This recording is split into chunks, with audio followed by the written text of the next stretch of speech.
Welcome to my presentation on drying and steaming of sawn timber. This presentation is provided by Bright Asante. Wood is a common material in our homes. Have you ever thought about how seasonal changes affect your already installed wooden products?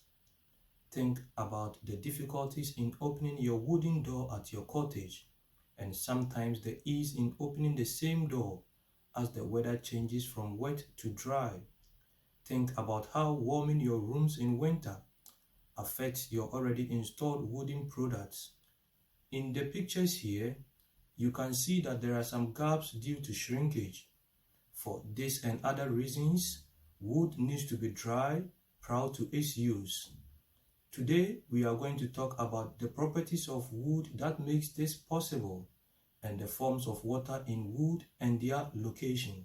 We are going to talk about some properties of wood that causes this problem. First, wood is hygroscopic material. Think of wood as a sponge or a foam. It has the ability to gain or lose moisture from the air depending on the conditions of the surrounding. It does not only have the ability to absorb or lose water, but also has the tendency to swell or shrink. The second property is wood is an isotropic material.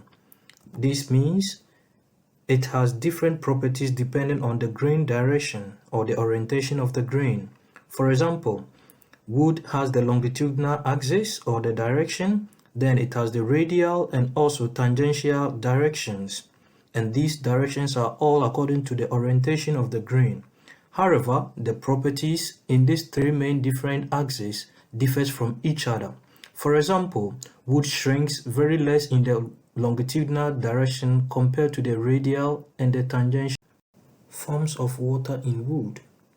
When a tree is first felled, it is considered to be in the green state and it contains large amount of moisture or water. The structure of wood and the location of the water in the wood influences its drying characteristics. The amount of water exists in three forms.